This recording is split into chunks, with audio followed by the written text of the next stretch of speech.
Bonjour à tous et bienvenue sur ce nouveau numéro de votre émission Que dit la loi sur la télévision du Parlement béninois. Depuis quelques semaines, nous sommes en train de décortiquer pour vous la loi 2021-11 du 20 décembre 2021 portant dispositions spéciales de répression des infractions commises à raison du sexe des personnes et de protection de la femme en République du Bénin.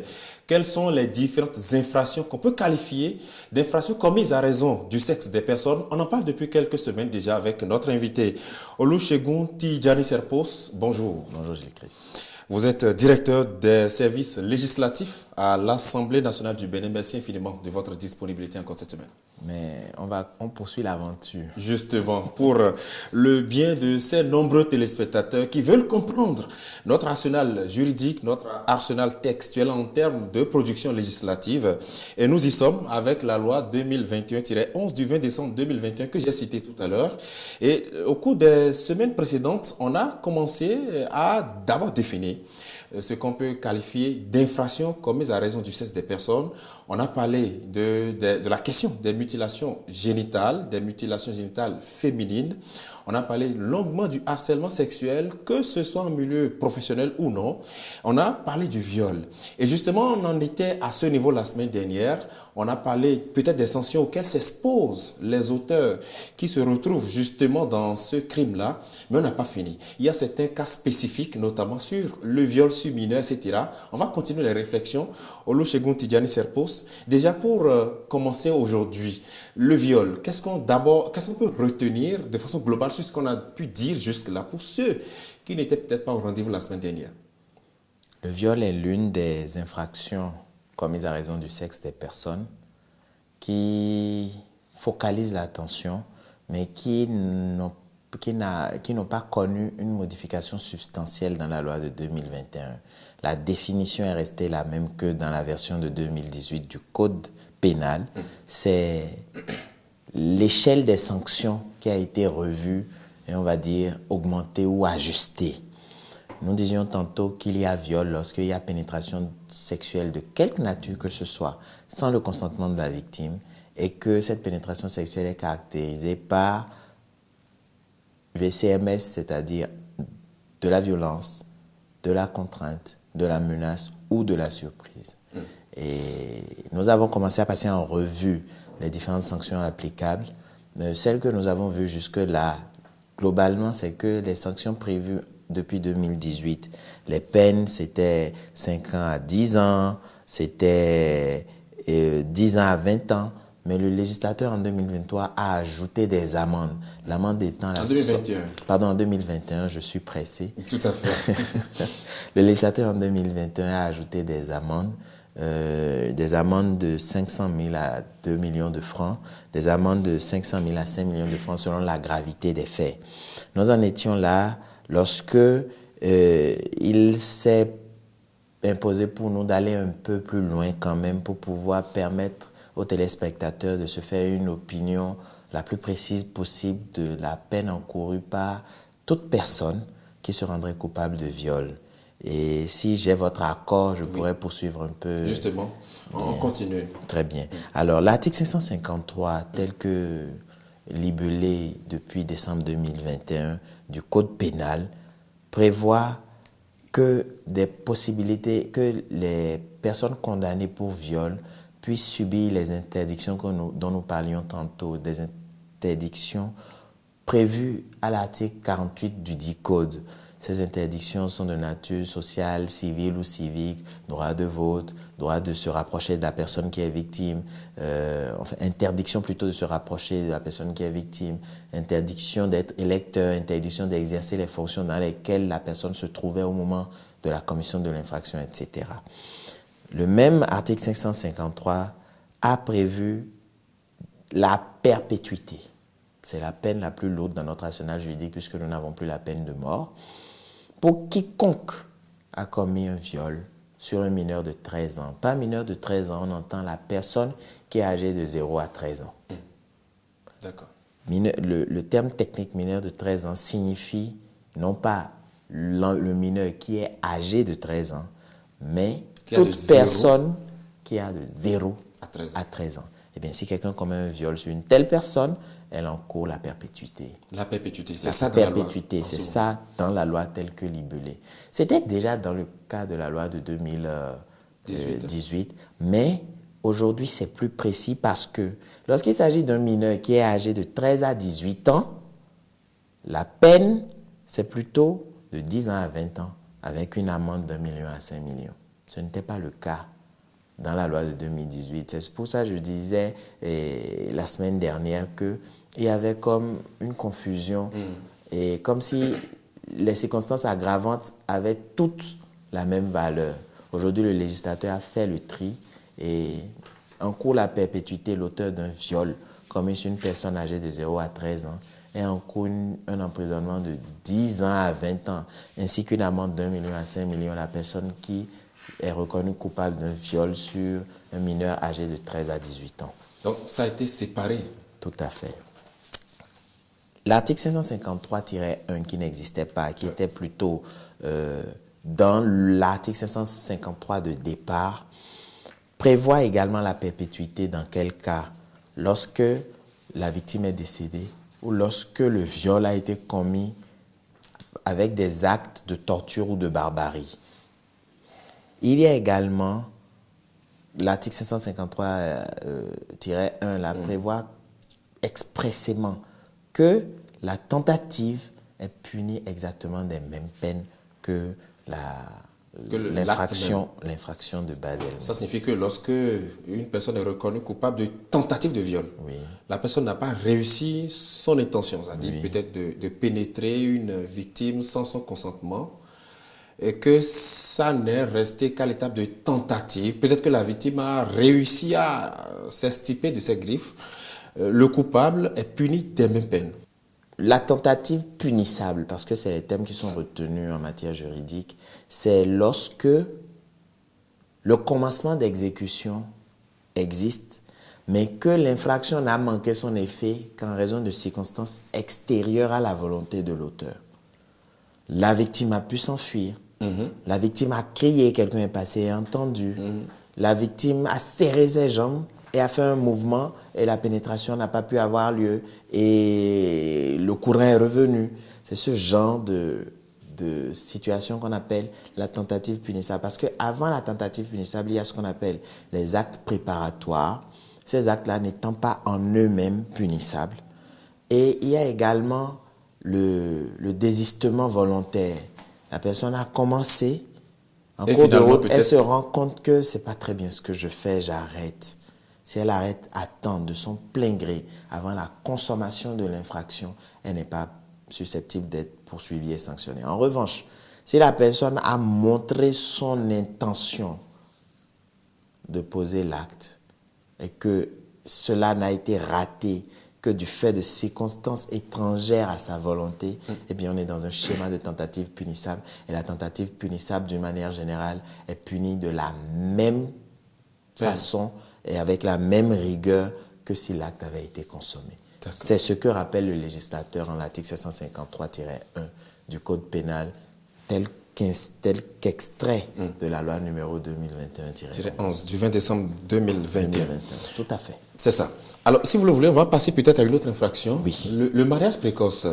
La loi en parle. On parle de la loi 2021-11 qui, on l'a dit, va modifier le Code pénal en son article ou en ses articles 553-2 et 553-3.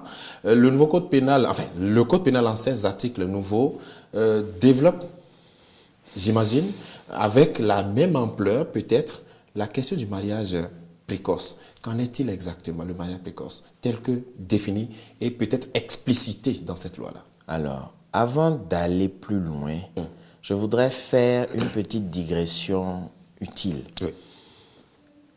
La loi numéro 2021-11 n'a pas été votée de façon orpheline. Elle est venue dans une batterie de lois, notamment celle qui a modifié et complété la loi sur la santé sexuelle et reproductive et celle qui a modifié le code des personnes et de la famille, notamment en ce qui concerne le nom de l'enfant, mais également en ce qui concerne les conditions pour le mariage. Dans le code des personnes et de la famille, version promulguée en 2004, il pouvait y avoir des exceptions pour permettre aux mineurs de se marier. Aujourd'hui, le législateur a banni cette possibilité. Donc, quiconque marie une personne de moins de 18 ans est en infraction. D'office. D'office. Il n'y a pas de situation ou de circonstance atténuante. Aucune Aucune excuse. exception qui permette de faire contracter mariage à une personne mineure. Mais quelle est l'infraction qui sanctionnerait la personne qui a épousé un mineur, la personne qui a donné en mariage un mineur, la personne qui a célébré le mariage d'un mineur? Eh bien, c'est l'infraction de mariage précoce. D'accord. C'est l'une des innovations de la loi, portée par la loi numéro 2021-11, qui aujourd'hui entre dans le code pénal béninois. Le mariage forcé, quant à lui, Oui. c'est celui, avant d'aller au mariage forcé, le mariage précoce est systématiquement une infraction, peu importe que le mineur ait ou non marqué son consentement. Comme nous l'avions dit la semaine précédente, concernant la relation amoureuse entre le formateur et l'apprenant, le consentement de la victime ne saurait être pris en compte par les autorités de poursuite ou de jugement. Il y a la question du mariage forcé. Le mariage forcé, c'est le mariage qui est contracté sans le consentement de la victime. Je disais tantôt que le mariage précoce est obligatoirement forcé puisque le consentement de la victime ne saurait être retenu. Donc, la qualification d'infraction, la qualification de mariage forcé ira davantage vers la personne qui est majeure, la personne qui, bien que majeure, est incapable, mais est quand même majeure et qui n'a pas pu exprimer librement son consentement ou dont le consentement a été vicié par de la violence, une contrainte, de la menace. La surprise, ça va être un peu difficile, mais bon, c'est également envisageable. D'accord.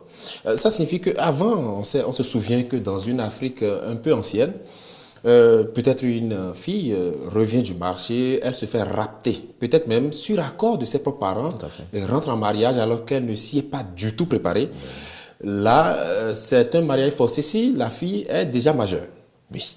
Si elle n'est pas majeure et que les faits se produisent dans les mêmes circonstances, c'est un mariage non seulement forcé, mais précoce. Tout à fait.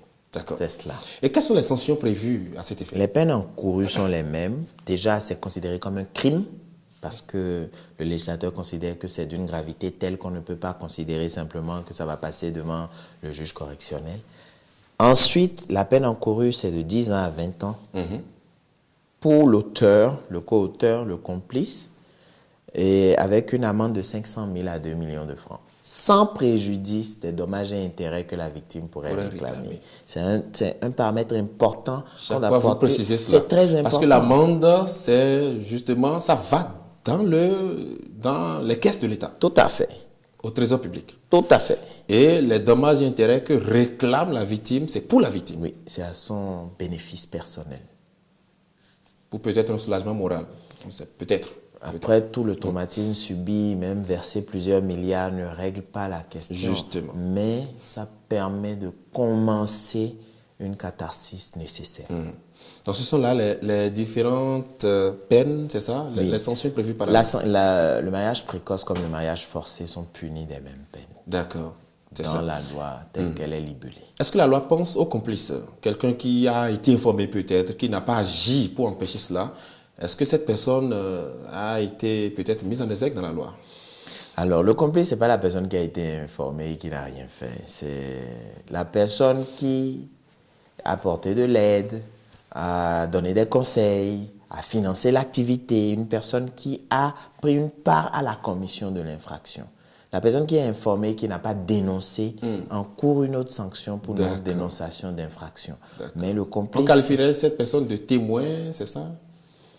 Ou il n'y a pas un terme approprié pour... C'est la personne qui n'a pas dénoncé l'infraction. Très bien. En revanche, le complice, c'est ce père-là, c'est la personne qui a transporté l'enfant d'un point A à un point B pour la consommation du mariage.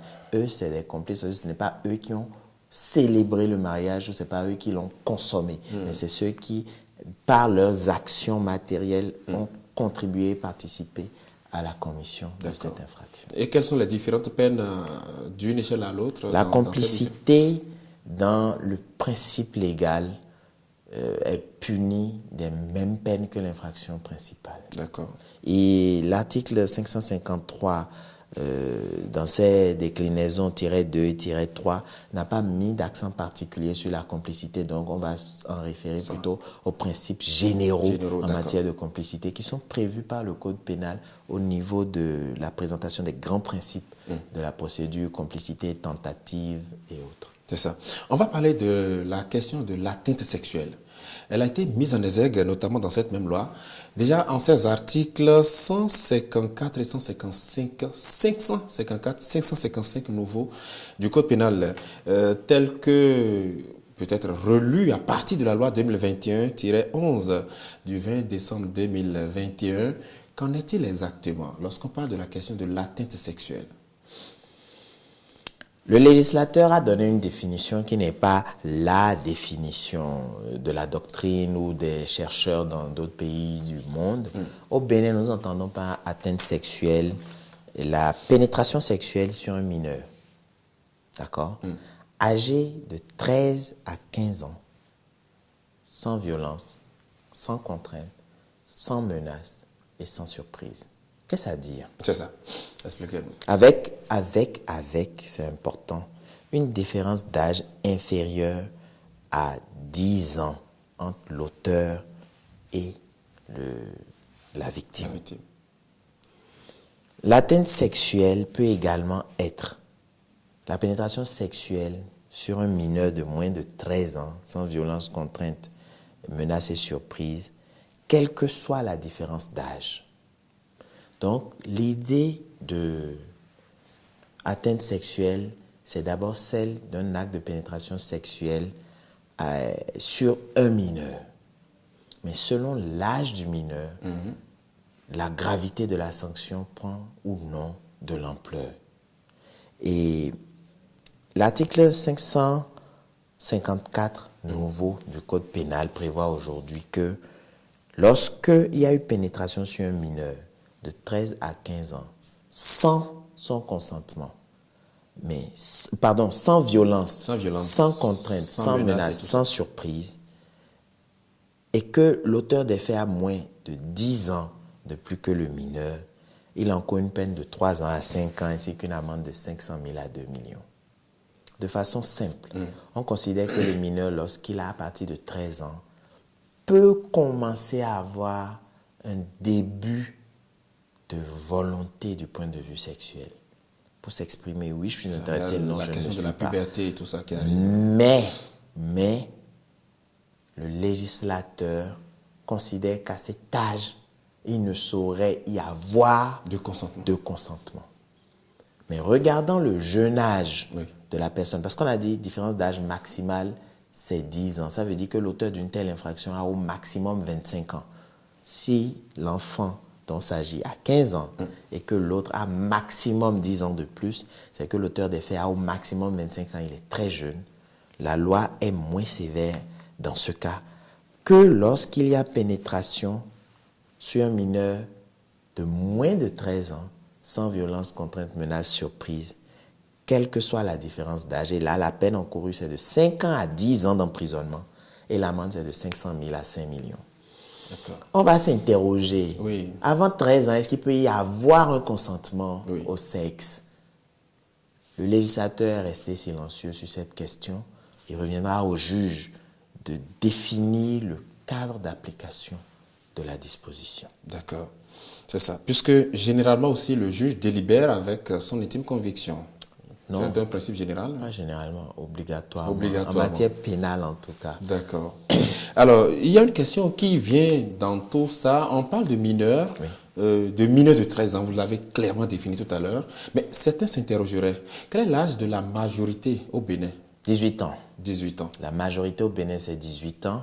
Mais on considère que le mineur qui a atteint l'âge de 13 ans a atteint l'âge de la puberté, pas forcément celui de la majorité sexuelle, mais celui où il peut commencer à exprimer peut-être des velléités sexuelles. D'accord. Et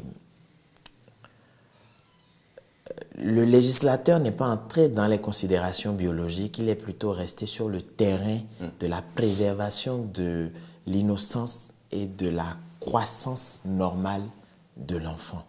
Parce que des enfants ont 13 ans et on les voit, on leur en donnerait 19. Oui, tout à fait. C'est pour ça que moi, j'invite fortement toute personne qui a des pulsions sexuelles fortes à s'assurer, je n'ai pas dit à demander, mais à s'assurer de la majorité de la personne avec qui elle entretient des relations sexuelles. Autrement, elle s'expose aux sanctions pénales les plus sévères, les plus improbables pour lui. Justement. Voilà. Et parlant de sanctions, Oui. on est dans ce cadre. Vous aviez dit il y a 2 semaines qu'il y a une juridiction qui est justement compétente en la matière, c'est la CRIET, la Cour de répression des infractions économiques et de terrorisme, qui siège à Porto Novo. La CRIET, elle s'adresse à qui dans ces démarches juridiques telles que prévues par la loi? À qui s'intéresse-t-elle concrètement dans ces différentes infractions qu'on peut commettre à raison du sexe des personnes, au vu de la loi 2021-11 du 20 décembre 2021? Alors, une fois encore, je vais aller directement au texte même. Justement, pour ne pas travestir. C'est, en ce qui concerne les dispositions organiques contenues dans la loi portant organisation judiciaire, c'est la loi numéro 2001-37 du 27 août 2002. Cette loi a été modifiée à plusieurs reprises, notamment pour créer la CRIET en 2018, puis pour modifier les tests fondamentaux de la CRIET en 2020 et en 2021 à travers la loi numéro 2021-11. Aujourd'hui, le champ de compétences de la CRIET s'étend notamment au viol sur mineur de 13 ans, à l'atteinte sexuelle sur mineur de moins de 13 ans, au harcèlement commis par un enseignant sur son apprenant, au mariage forcé et au mariage précoce. Donc, au titre des infractions commises à raison du sexe des personnes, ce sont ces 5 catégories-là qui relèvent de la compétence exclusive de la CRIET. Je reprends le viol sur mineur de 13 ans, l'atteinte sexuelle sur mineur de 13 ans, c'est-à-dire la personne qui est âgée de moins de 13 ans révolus, puis le harcèlement commis par un agent sur son apprenant, puis les mariages forcés et précoces. D'accord. Ce sont un peu les différents champs d'action de la CRIET au vu de cette loi. Mais vous avez aussi dit à l'occasion donc de nos émissions précédentes que également la loi dont nous parlons là, la loi 2021-11 du 20 décembre 2021, parle aussi de l'instauration d'un fichier national des personnes condamnées pour infractions commises à raison du sexe des personnes. Oui. Quel en est le contenu concrètement? De quoi cela retourne-t-il? Alors, le fichier national sera créé lorsqu'une personne a été condamnée. Il ne s'agit pas d'une condamnation en première instance, il ne s'agit pas d'une condamnation en appel, mais il s'agit d'une condamnation devenue définitive. D'accord. Donc, il n'y a plus de voie de recours possible. La personne est inscrite sur ce fichier-là pour que toutes les juridictions au plan national puissent la reconnaître comme étant un prédateur sexuel. Et à cet égard, si la personne revient devant les juridictions, elle sera facilement et naturellement identifiée comme telle. C'est ça. Le fichier, à ma connaissance, n'est pas encore fonctionnel, mais là, il fallait au moins sa création pour pouvoir la mettre en... D'accord. En œuvre. Oui. L'autre précision que je voudrais qu'on fasse rapidement aussi, c'est les dispositions de l'article 48 du Code pénal qui parle des droits civils de la personne ou du citoyen lambda que nous sommes. Lorsqu'une personne finit peut-être d'être reconnue coupable, condamnée à des peines telles que prévues et développées dans notre émission, dans nos émissions, généralement la loi revient pour dire que, écoutez, la personne ne peut plus jouir des droits prévus à l'article 48. Ce n'est pas exactement ça. C'est plutôt le juge, au titre des peines accessoires, qui peut prononcer la restriction de ces droits-là. L'article 48 du Code pénal... C'est aléatoire d'abord? C'est facultatif? Oui, enfin, c'est pas automatique. Ce n'est pas automatique, ça ne va pas de soi. D'accord. Mais c'est fortement conseillé pour certains types d'infractions parce que les intéressés constituent des menaces pour eux-mêmes et pour la communauté. Très bien. L'article 48 prévoit l'interdiction des droits civiques, civils et de famille, notamment le droit de vote, l'éligibilité, le droit d'exercer une fonction juridictionnelle, d'être un expert devant les juridictions, de représenter ou d'assister une partie devant la justice, le droit de témoigner en justice autrement que pour y faire de simples déclarations, le droit d'être tuteur ou curateur, Cette interdiction n'excluant pas le droit, après avis conforme du juge des tutelles, le conseil de famille a entendu d'être tuteur ou curateur de ses propres enfants. Cette interdiction ne peut excéder une période, parce que c'est 10 ans maximum en cas de condamnation pour crime et 5 ans maximum en cas de condamnation pour délit. Et la juridiction peut prononcer ses décisions pour tout ou partie des droits. C'est ça.